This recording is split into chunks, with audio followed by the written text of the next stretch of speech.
Hi guys, welcome back to my channel. Today I'm going to show you how to prepare one of my favorite Korean dishes. It's called Budae Jjigae or Korean Army Stew.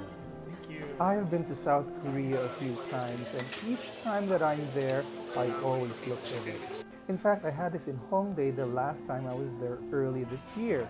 It's so quick, easy, and very delicious. Let's start with the sauce. You will need 2 tablespoons of gochujang or Korean chili paste. Add that to a bowl with 2 tablespoons of mirin, a tablespoon of soy sauce, any soy sauce would do. Add half a tablespoon of sugar and a tablespoon of gochugaru or Korean chili flakes. It has to be gochugaru, otherwise it's not going to taste the same. And let's add some ground black pepper. Let's mince some garlic. Be sure to slice it really well. And that's it. This is your sauce. If you want a spicier sauce, add more gochugaru and gochujang. Now let's move on to the main ingredients. Of course, you'll need instant ramen. It's very important to have enoki mushrooms and more mushrooms. You can have whatever mushroom is available. I found this bonashi meji in my grocery. Of course, you'll need tofu. The recipe calls for spam, but any processed meat would do. This one is cheaper.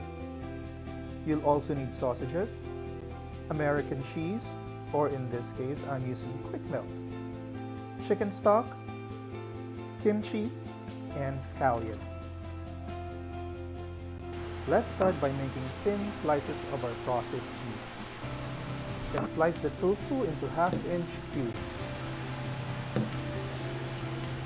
Prepare your mushrooms into bite-sized pieces. Make thin slices out of the scallions. Now don't ask me the difference between scallions, green onions, and leeks.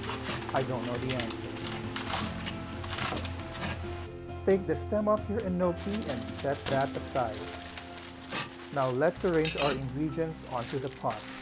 First, pour 3 to 4 cups of water into your pot. Then place your instant ramen, but be sure to set aside the flavor packets. Add the spam, tofu, sausages, and scallions. Then add the chicken broth paste. And then you pour your sauce. Don't forget to add the flavor packets from your instant ramen.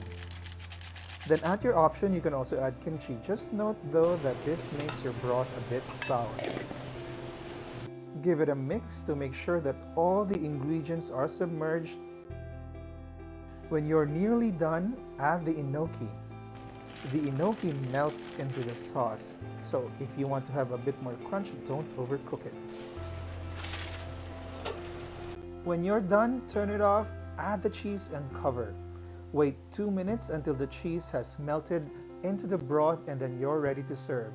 And there you have it, delicious, easy Budae Jjigae. Thanks for watching guys, and I hope all of you are healthy and eating well despite the lockdown. Bye!